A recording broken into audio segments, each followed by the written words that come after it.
PP news 24/7 सच्चाई कलम की नोक पर। नमस्कार, आप देख रहे हैं पीपी न्यूज। आइए देखते हैं इस वक्त की बड़ी खबर। आजमगढ़ जनपद के बिलेरीगंज नगर पंचायत स्थित महाराजगंज रोड पर कांग्रेस पार्टी के केंद्रीय कार्यालय का मंगलवार को भव्य उद्घाटन किया गया, जिसका उद्घाटन कांग्रेस चुनाव प्रभारी आजमगढ़ पुष्कर सिंह राजन ने फीता काटकर किया। केंद्रीय कार्यालय के उद्घाटन के दौरान कार्यकर्ताओं में काफी उत्साह देखने को मिला। उपस्थित कार्यकर्ताओं ने कांग्रेस पार्टी को विधानसभा चुनाव में जीत दिलाने का संकल्प लिया। वहीं गोपालपुर कांग्रेस प्रत्याशी मिर्जा साने आलम बेग ने उद्घाटन समारोह में आए सभी लोगों का आभार व्यक्त किया। वहीं उद्घाटन समारोह में आए कांग्रेस पदाधिकारियों ने उपस्थित कार्यकर्ताओं को जीत का मूल मंत्र दिया। वहीं बिलरियागंज आए कांग्रेस चुनाव प्रभारी पुष्कर सिंह राज ने भाजपा पर निशाना साधा। पुष्कर सिंह राज ने मीडिया के सामने तमाम बातें रखी। उन्होंने इस दौरान बीजेपी सरकार की नीतियों पर जमकर निशाना साधा। मीडिया से रूबरू होते हुए उन्होंने कहा कि भाजपा सरकार में महंगाई काफ़ी चरम सीमा पर है। इसकी मार सीधे गरीब जनता झेल रही है। गैस पेट्रोल का दाम आकाश छू रहा है। मध्यम वर्गीय परिवार चलाना काफ़ी दुर्लभ हो गया है। भाजपा सरकार पूंजीपतियों की सरकार है। भाजपा सरकार की योजनाओं का सीधा लाभ केवल पूंजीपति उठा रहे हैं। गरीब जनता को ठग और छल के सिवाय कुछ हाथ नहीं लग रहा है। अब तक जितने भी प्रतिनिधि गोपालपुर में चुने गए हैं, सब लोग भाजपा सरकार की तरफ ठगने का काम किया है। आज भी गोपालपुर काफ़ी पिछड़ा हुआ विधानसभा है। यहाँ सबसे ज़्यादा गन्ने की पैदावार होती है, लेकिन यहाँ के गरीब किसानों की गन्ने का भुगतान नहीं किया जाता है। ना तो यहाँ कोई ठीक चिकित्सालय है, ना ही कोई सुविधा है। कोई साथी गोपालपुर कांग्रेस प्रत्याशी ने कहा कि गोपालपुर में ना ही सपा ना ही बसपा कोई भी कार्य नहीं किए हैं। आज तक सिर्फ जनता के पैसे का दुरुपयोग किए हैं। अगर मुझे जनता मौका देती है तो मैं गोपालपुर की पूरी तस्वीर बदलने की कोशिश करूंगा।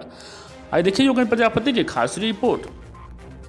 किस मुद्दों पे आप यहाँ से चुनाव लड़ रहे हैं? देखिए, मुद्दे तो मैंने अभी बताए कि जो भी आम जनमानस की समस्याएं हैं, जिस तरीके से इलाकाई समस्याएं हैं, उन समस्याओं के निदान के लिए हम लोग काम करेंगे। शिक्षा के क्षेत्र में, स्वास्थ्य के क्षेत्र में, रोजगार के क्षेत्र में हम काम करेंगे। टक्कर किससे मानते हैं? टक्कर किससे मानते हैं क्षेत्र में? देखिए, यहाँ की आम जनता ऊब चुकी है समाजवादी पार्टी से, भाजपा से, बसपा से। जाति या मजहब और इन सारी राजनीति से यहाँ की जनता उब चुकी है। यहाँ की जनता बदलाव चाहती है। हमारी लड़ाई किसी से नहीं है।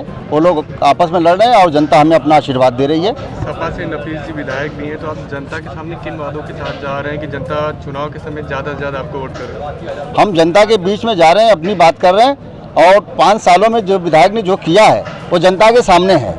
इसलिए हमें जनता को बहुत बताने की ज़रूरत नहीं है। किसानों की यहाँ बड़ी समस्या एक और भी है, छोड़े हुए पशु जो उनकी फसलों का नुकसान कर देते हैं, उस पर क्या है? ये बहुत बड़ी समस्या है और उस पर आम जनता उससे उभी हुई है। हम जनता के बीच में जाके हम इस पर चर्चा कर रहे हैं। हम इनसे लोगों से ये बात चर्चा में आती है सामने, इसकी समस्या होनी चाहिए और उसके लिए हमारी सरकार अगर आती है सत्ता में तो हम उसके लिए कुछ विशेष प्रावधान करेंगे ताकि जनता को उससे राहत मिल पाए। गोपालपुर विधानसभा में बरसात के समय बाढ़ से काफ़ी लोग पलायन कर जाते हैं, शिक्षा वगैरह सारी चीज़ें अवरोध हो जाती हैं, तो ऐसे में आप क्या कर रहे हैं? देखिए, मैंने पहले ही कहा कि ये जो प्राकृतिक आपदा है, ये इससे निपटने के लिए, चूँकि हमको पहले से मालूम है कि बाढ़ पीड़ित इलाका बाढ़ आनी है, तो बाढ़ आने के बाद हम संसाधन जुटाते हैं। ये हमारा प्रयास होगा कि हम संसाधन की व्यवस्था पहले कर लें, बाढ़ आती है तो हम उससे निपट लेंगे। बाढ़ महीने 2 महीने रहेगी, उसका संसाधन अगर हमारे पास रहेगा तो हमारा जनजीवन उतना बदहाल नहीं होगा जितना बदहाल होता है। अगर आप चुनाव जीत जाते हैं तो जनता के लिए सबसे पहली प्राथमिकता आपकी क्या होगी? जनता के लिए मेरी सबसे पहली प्राथमिकता होगी शिक्षा। शिक्षा अगर बेहतर होगी तो हम सारी चीज़ों को बेहतर कर पाएंगे। अगर हम शिक्षा बेहतर नहीं कर पाए तो हम व्यवस्था को बदल नहीं पाएंगे, उसको सही नहीं कर पाएंगे। हमारी पहली प्राथमिकता शिक्षा होगी। गन्ने को लेकर किसानों की काफ़ी समस्या है, उनका उचित मूल्य नहीं मिलता, इस पर आप क्या करेंगे? हमारे पार्टी के मैनिफेस्टो में है कि अगर गन्ना किसान को हम 400 रुपया कुंटल जो है उनको रेट देंगे और 1 हफ्ते के अंदर उनका भुगतान हो जाएगा। विधानसभा गोपालपुर के कार्यालय का बिलेरीगंज का आज इनाग्रेशन किया है।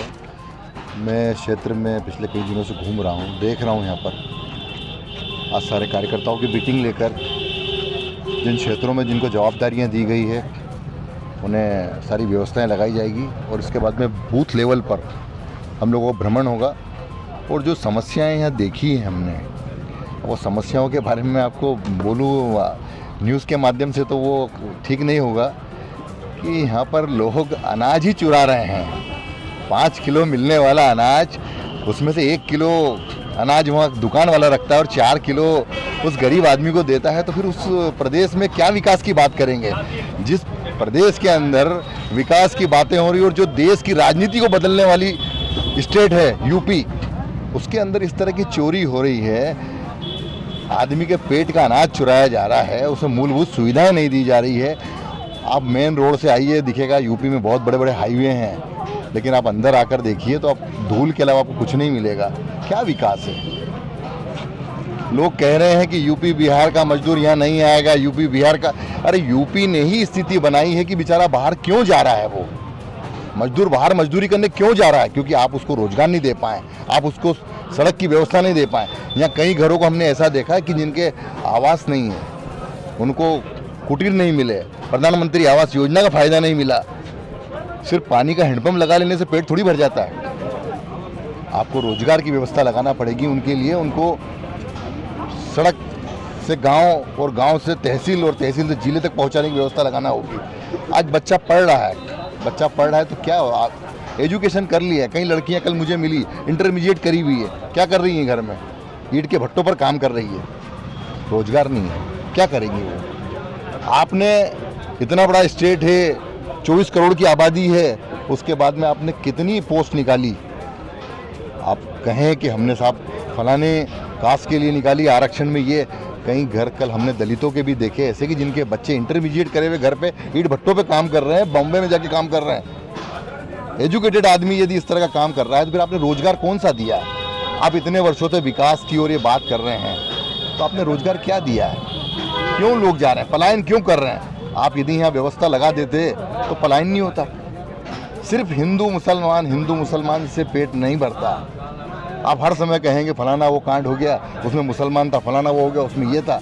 इससे काम नहीं चलता। आपको रोजगार पैदा करना होंगे। आज गोपालपुर, आजमगढ़ में देखा, सगड़ी में देखा, स्थिति ये है आपकी कि विकास कहाँ है। आज आम पब्लिक ने विरोध नहीं किया आपका। जिस दिन ये विरोध में खड़ी होगी उस दिन यूपी बंद हो जाएगा। आज यहाँ का भोला भाला मानस कुछ बोल नहीं रहा है, दबा हुआ है। राजनीतिक, सामाजिक सरोकार से भरपूर देश प्रदेश की हर छोटी बड़ी खबरों से करेंगे आपको रूबरू। आइए रुक करते हैं आज के खबरों की ओर आपके अंदाज में। ताज़ा अपडेट के लिए चैनल को सब्सक्राइब, शेयर करें और बेल आइकन दबाना ना भूलें।